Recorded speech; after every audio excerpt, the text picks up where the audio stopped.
welcome to today's episode of the Simply Financial podcast. I'm your host, Christopher Calandra. Want to increase your financial IQ with today's episode, which is a little bit of a change of pace.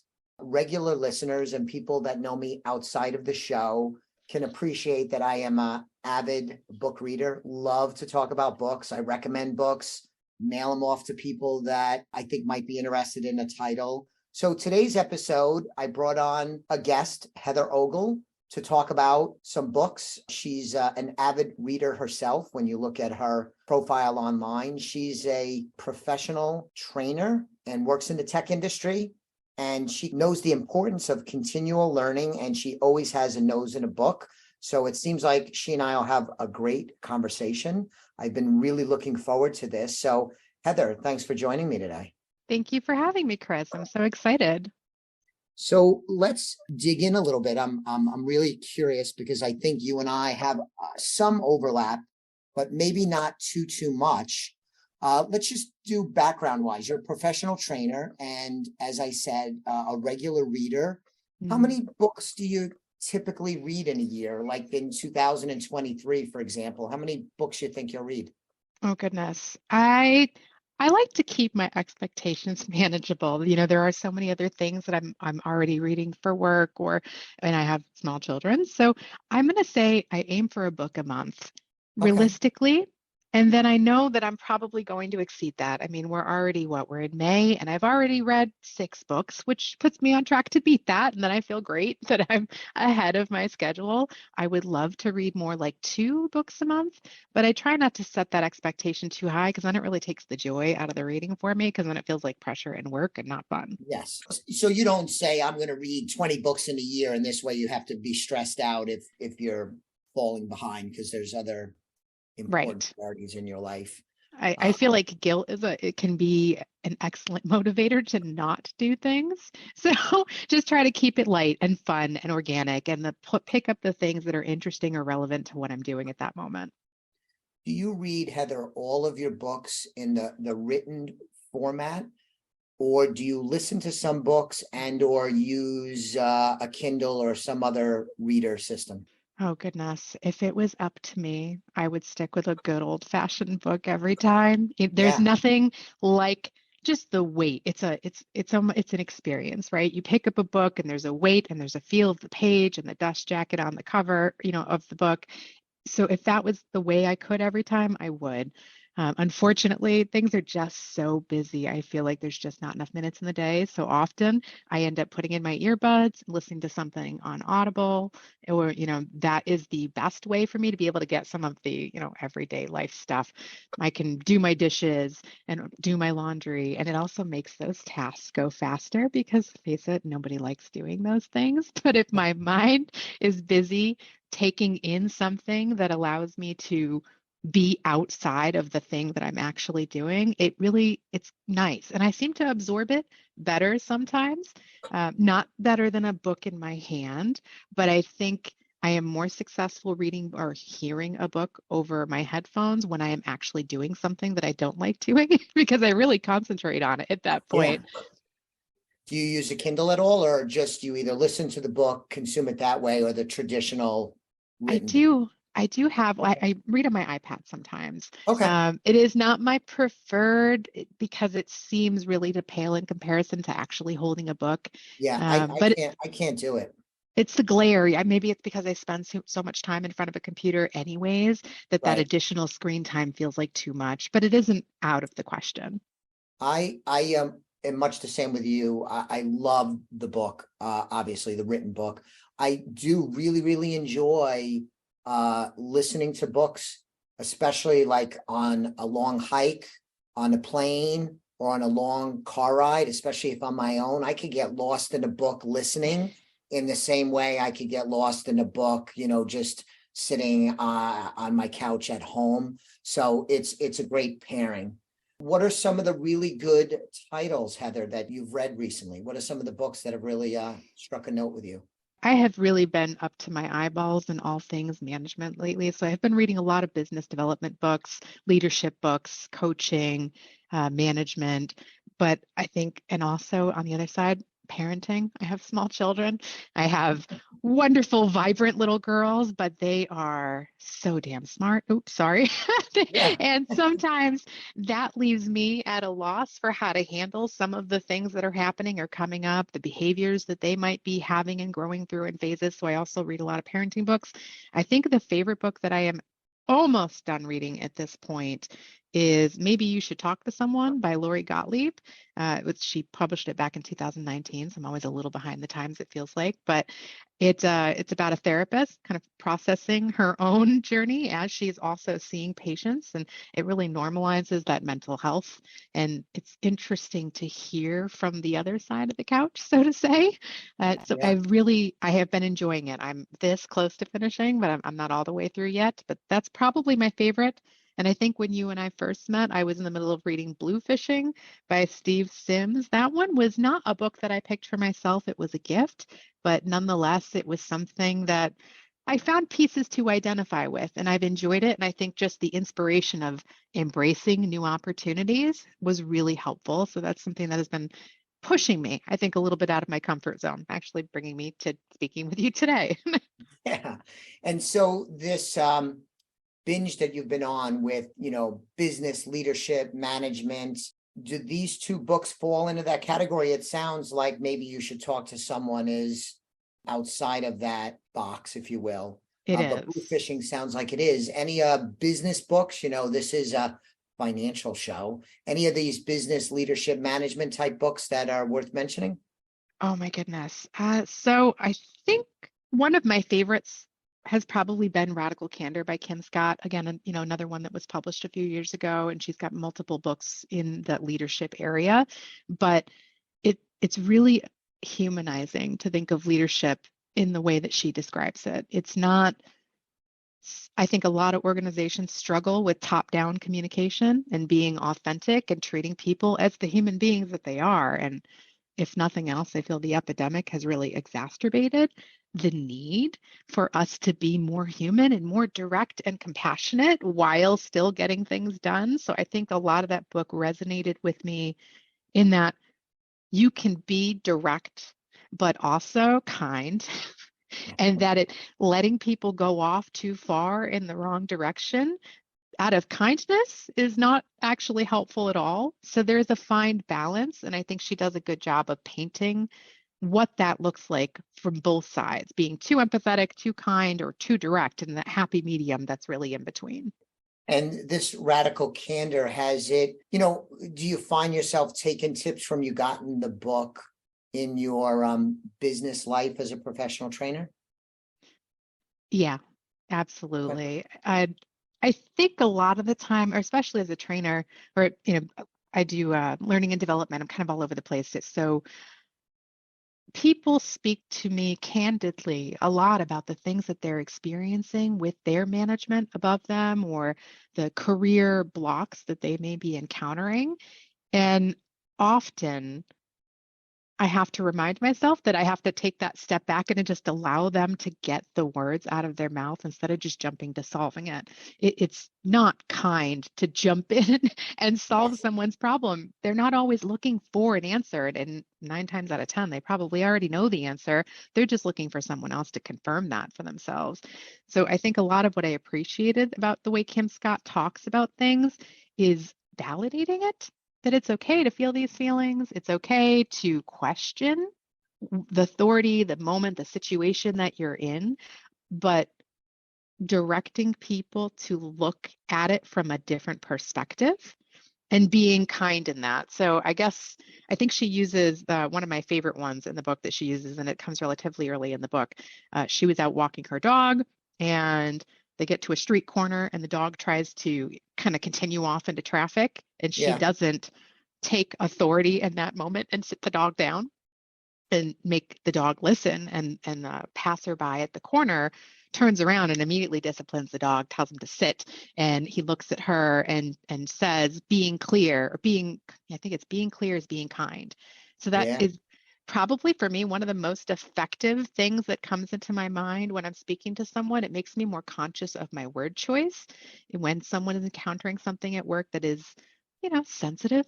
I'm a Sure. subsection of HR, and people don't always want to talk to the HR lady about things, or they're very careful about it themselves. So it's that moment, especially in the book, just really makes me reevaluate the power of those words, because the way that passerby said it to her, she remarks, it kind of put her on her heels that Sure. someone spoke that directly, a stranger, to her, which I think often is probably the case. We're often less worried about the blowback of an interaction with a stranger, Yeah. as we have all seen. So I think that moment comes back to me a lot. Being clear is being kind. So I try to just keep it concise when I'm speaking to someone. How did that make you feel? What was it you were expecting? And then they come out with what they say. And there's very little input that they need from me at that moment. It's just being clear. What is it that you're telling me? What is it that you want? Beautiful. So just to share with you a few business, because I, like you, read a lot of business books, and that's a very, very broad category, self-help, business, economics, the history of economics, things like that. But I've been in a little bit of a rut, Heather, for a while now on that subject. I've at 52 years old, having read a lot over my 31-year career, some of it just seems a little bit stale.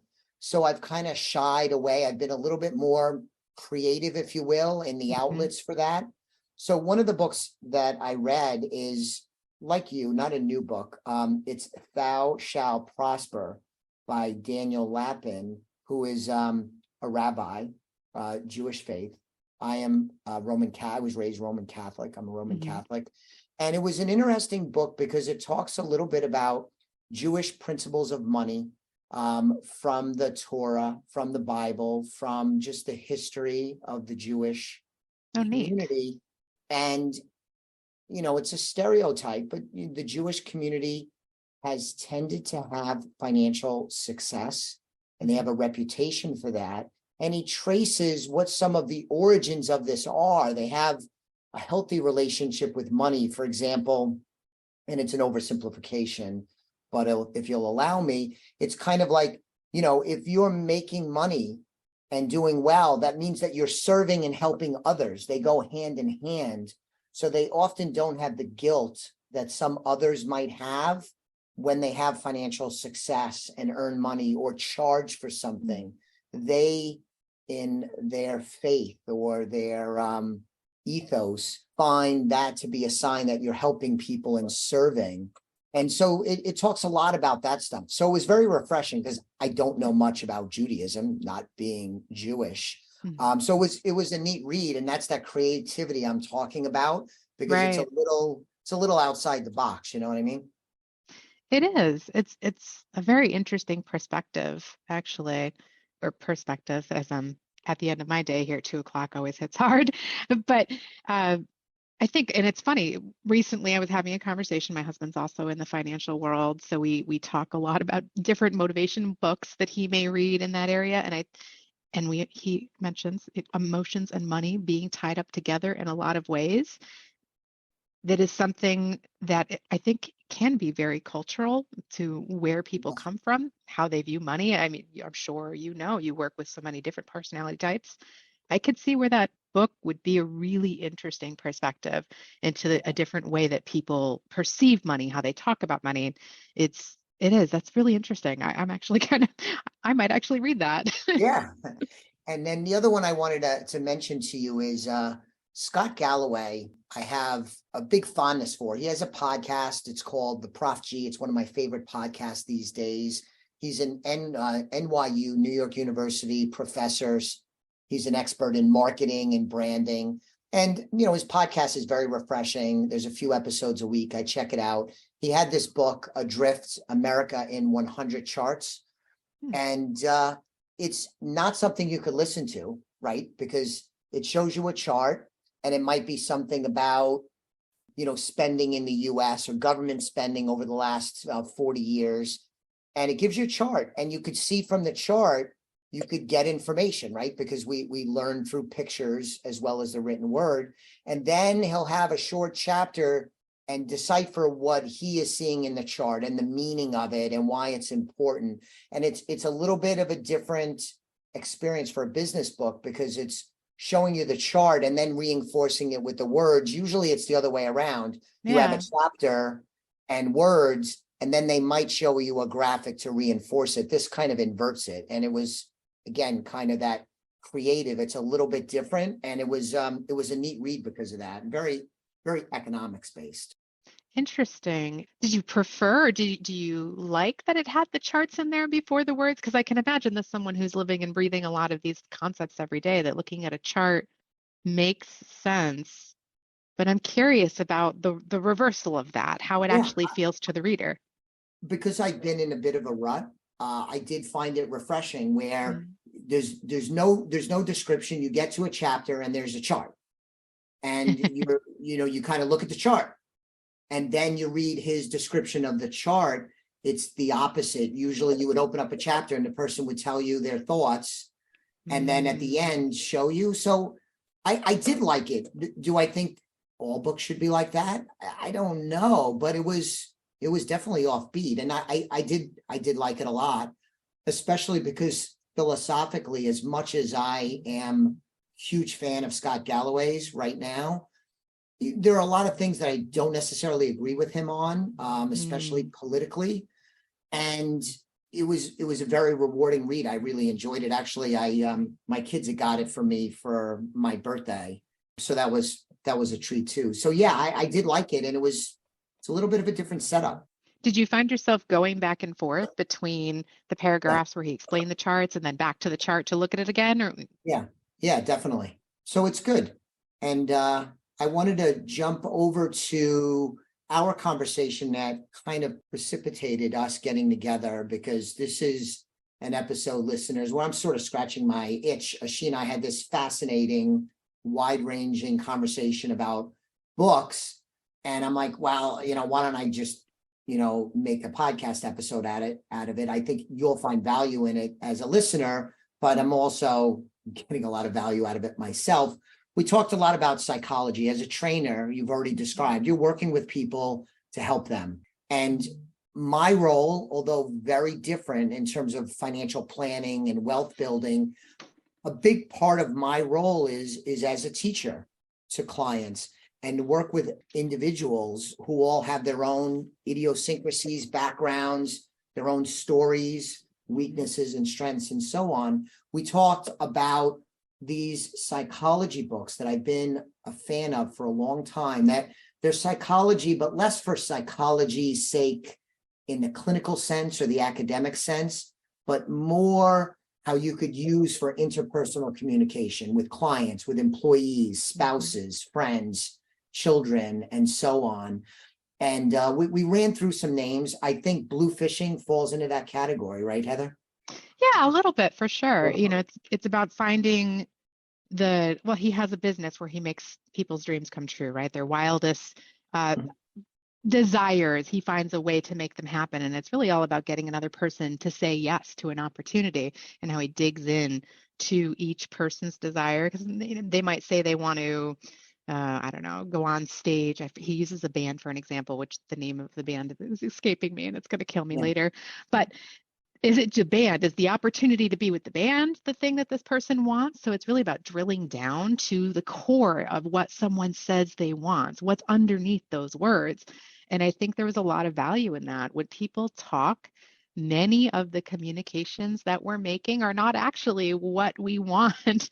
And I think sometimes people don't always know what they want. So I really did enjoy the book in the sense that it talked about drilling down. What is at the essence of this person's being? What do they want? How do I get them there? Because you can't really make someone's desire come true without wholly understanding where it's coming from. So I did appreciate that book for that. Yeah. So some of my favorites, and listeners, if you've tuned into other book episodes, I probably have mentioned some of these before, but Influence, The Psychology of Persuasion by Dr. Robert Cialdini, who I believe is still at Arizona State University, is a fabulous book, one of my all-time favorites. And it talks a little bit about, you think you're independent minded and you're your own person, but you're built as a human in certain ways. So we react to certain things. Mm-hmm. And it goes through them, and it's very, very instructive and a fabulous tool to help you communicate with others, but also to know what's happening when something is communicated to you. You might react in a certain way, but it might just be just the human condition. And related to that, another fabulous book, which is, you may have heard of it. I don't know if you've read it, but Daniel Kahneman wrote Thinking Fast and Slow. Are you familiar with that? That's actually on my list of books to read. So I am familiar with the concept, but I haven't actually read it. It's an amazing book. He's brilliant, and it's often cited in media articles because it's so influential. And it ties into what you had said about your husband. It really ties into behavioral finance, looking at the mind between sometimes you want to be instinctual and other times you want to use the reasoning, long haul type mindset. And it's really, really good. Not an easy read, not something where you're going to sit down and, I'm just going to plow through it because it's so gripping, like a mystery or a romance novel might be. But it's very thought-provoking. I think when you get to it, you'll love it. What was your favorite takeaway from the book? I don't know how recently you read it because I'm putting you on the spot here, but is there a particular chapter or part that resonated with you? Yeah, I think it's kind of twofold. You have, and I'm not going to do it justice, right? But you have the two parts of the brain, the emotional, instinctual, quick reacting decisions. Mm-hmm. And the other side is the more deliberative, reasoned, long thought. And my biggest takeaway is that you want to harness the power of both. If you think you're under threat, like physical harm, you don't want to use the deliberative, right? It's not appropriate. And so just having awareness of the two and trying to harness the power of which you should be using or how you could use both, I found to be beneficial and something that I think about when you're working on a problem. I found that has come in handy. So I would say that would be a key takeaway. Oh, I could see that. Absolutely. There's I think the response, the initial urge to respond to everything that we hear right away is something that I absolutely struggle with. And it seems to me that book might be something, which is why it's on my to-do list, that might help me to think through the stimulus that's coming at me and how I'm reacting to it in the moment versus what I could be doing in the longevity of it. Yeah. And, the instinctual part also ties into the last book I wanted to mention in this category, which again is an older book, The Gift of Fear by Gavin de Becker, which is fabulous. I think especially for female readers, it talks a lot about, I'll give you a quick example, but, let's say, as a woman, you're in a parking garage and you're unloading the groceries from the trunk of your car. And a man approaches you and offers to help. And he makes the point that you might have the thought that, well, most men are good and would want to help a woman who's struggling with the groceries, so it's okay. And what the author, Gavin de Becker, says is, no, that's not the right prism to look at this, is what kind of man would approach a woman alone in a parking garage at her car? That's the way you want to think about the encounter that you're in the midst of. And it goes through a lot of that stuff, which is really, really good. The Gift of Fear. And a lot of it is not that I'm in a very safe industry as a financial planner. I'm not really in harm's way at all. But it talks a lot about that stuff, but it really ties into, your instincts. They're there for a reason. And you want to pay homage to your instincts. And for women, like that women's intuition, he talks about that. So, that's another one in the genre that's not really business, but it's great for communication and decision-making and an awareness of your surroundings. So there's some good stuff there. Oh, that sounds awesome. That's another one I will probably have to put on my list. Thank you for mentioning it. Yeah, I don't want you to be stressed out after this discussion where you feel like you have homework. No, these are good things. I love all the psychological stuff. Keep them coming my way. You Yeah. made me think about and one that I didn't actually read the book. So there's a synopsis of it that I do a lot with LinkedIn Learning and finding courses on there. And some of the podcasts, they summarize certain books. So one of them that was being summarized on, it was actually a podcast with Pete Makaitis. And he wrote, or he was discussing with Dr. Jacinta Jimenez, and she wrote a book called The Burnout Fix. So we talked a lot about that, and it just the how to identify burnout, I think comes up a lot, especially for us in the workplace, what it looks like, what it feels like, how do you get back from it? It's such an overwhelming topic, and a lot of it really speaks to the self-awareness that has to be done, that work that we have to kind of be aware of how we're feeling on the inside.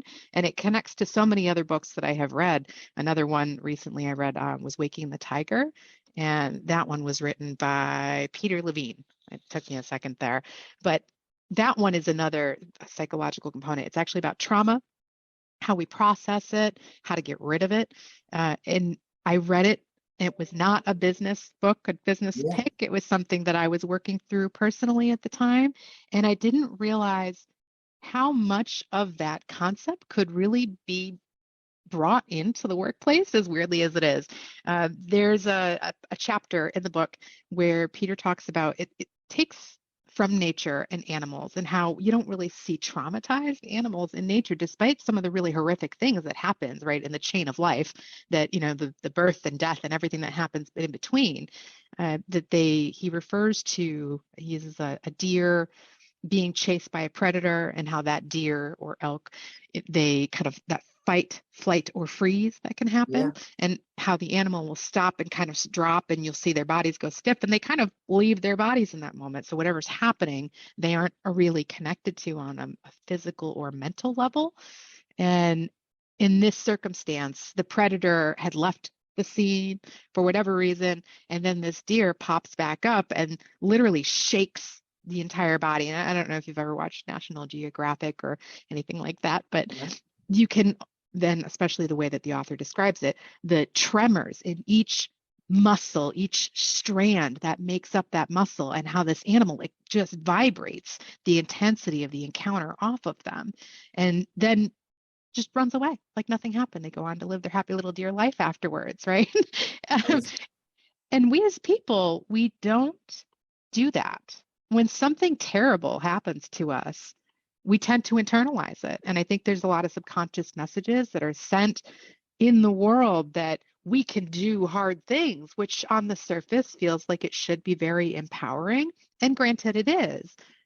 But it also causes us to swallow a lot of things that really need to be discussed or dealt with.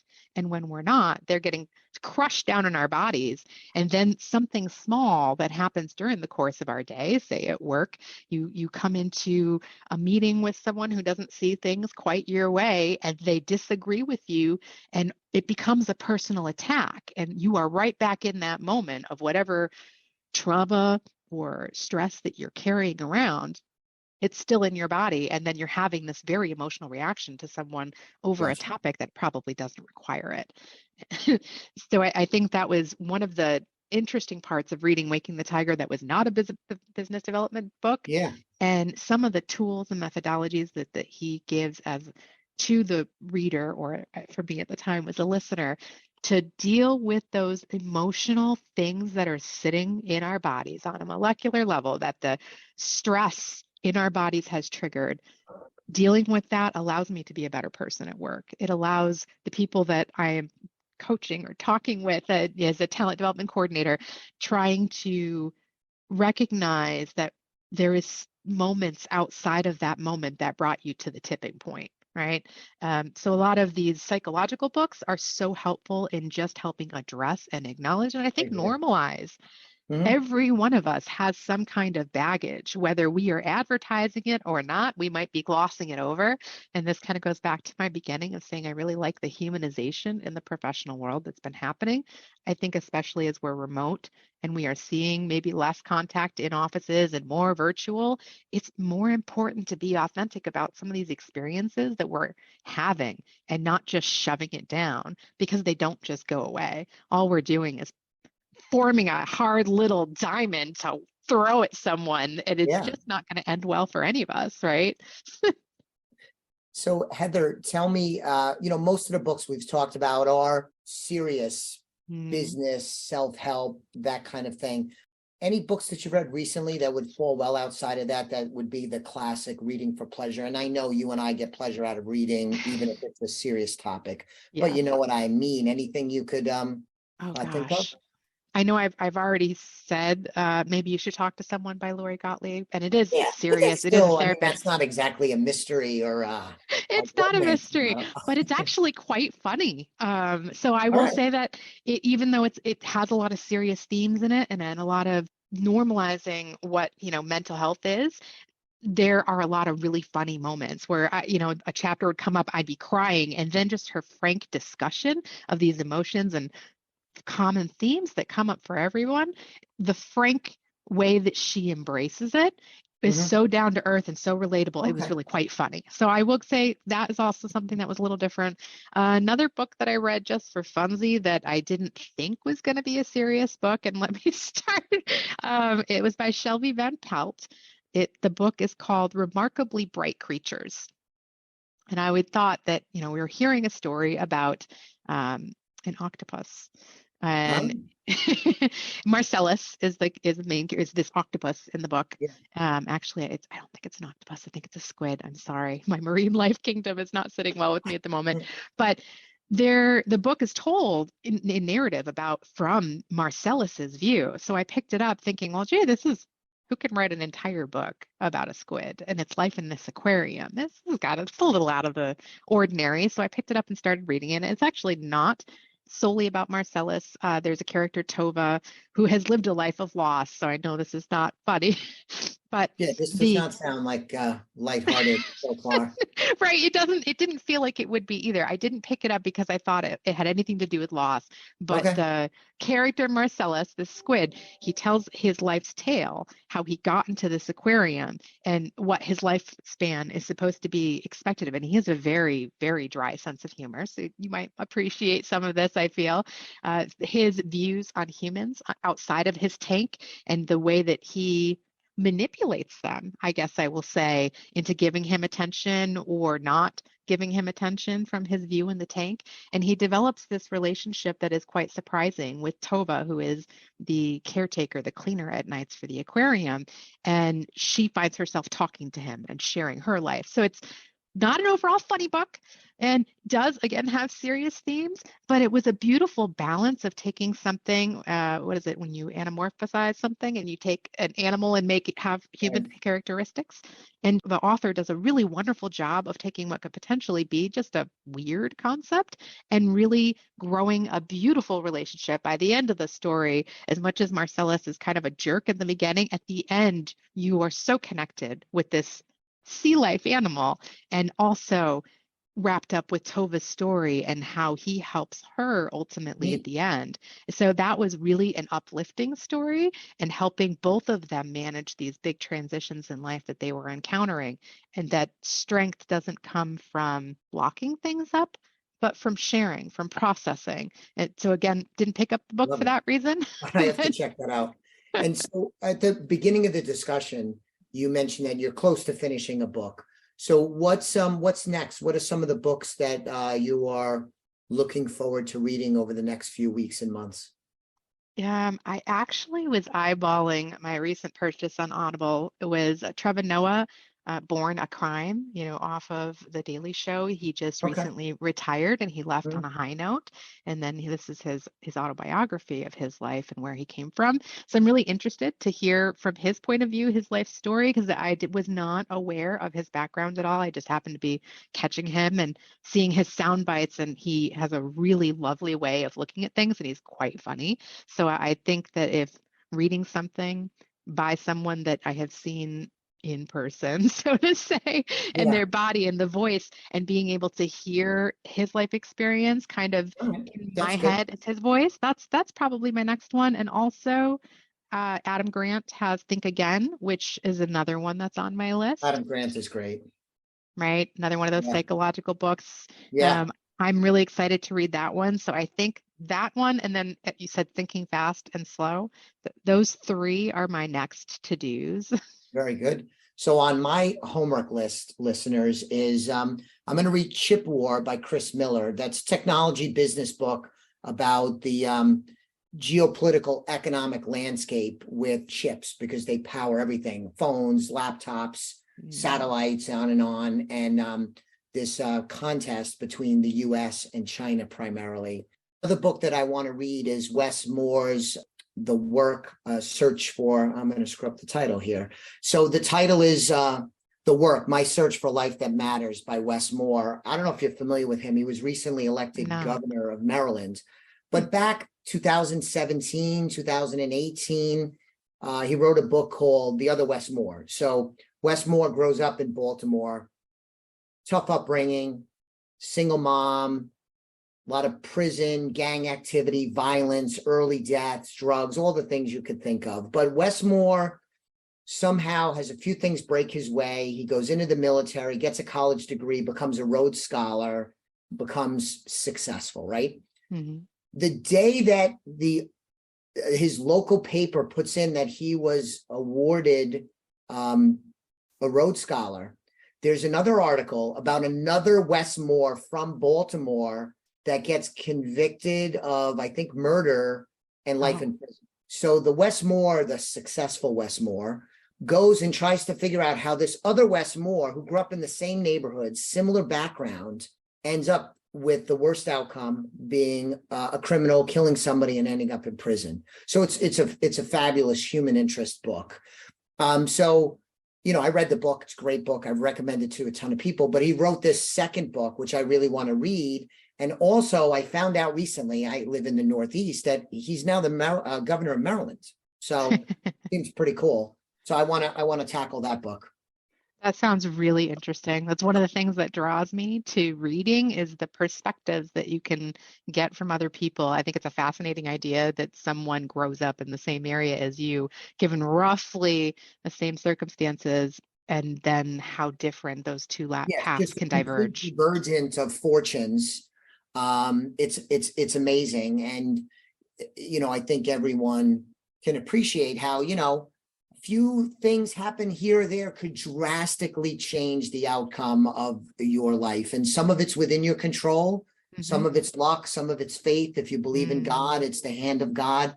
But it's just an amazing illustration of it. And it's so well done. It's really a fabulous book. So gosh, you're just making my reading list so much longer. I know, I'm adding pressure to you. Well, listen, this was a really great discussion. I want to check out the names that you gave out there. Some really good stuff. So was this what you expected, Heather? I think it was more than what I expected, Chris. I quite enjoyed talking with you. I don't often get the chance to uninhibited discuss all the books that I have been reading, so I appreciate the opportunity. This was really great. Yeah, I feel the same way. Listeners, thanks for checking out today's episode. I'll be back with you on the next episode of the Simply Financial podcast very soon. In the meantime, I would appreciate it, maybe Heather too, if you could subscribe to the podcast if you haven't done so already, and even recommend it to a friend. Thanks again. The views expressed are not necessarily the opinion of SagePoint Financial Incorporated and should not be construed directly or indirectly as an offer to buy or sell any securities mentioned herein. Investing is subject to risks, including loss of principal invested. Past performance is not a guarantee of future results. No strategy can assure a profit nor protect against loss. Please note that individual situations can vary. Therefore, the information should be relied upon when coordinated with individual professional advice. Please note, the information being provided is strictly as a courtesy. When you link to any of the websites provided here, you are leaving this website. We make no representation as to the completeness or accuracy of the information provided at these websites, nor is the company liable for any direct or indirect technical or system issues or any consequences arising out of your access to your use of third-party technologies, websites, information, and programs made available through this website. When you access one of these websites, you are leaving our website and assume total responsibility and risk for your use of the websites you are linking to. Securities and advisory services are offered through SagePoint Financial Incorporated, member FINRA SIPC. Insurance services offered through Elliott Wealth Management, LLC, not affiliated with SagePoint Financial.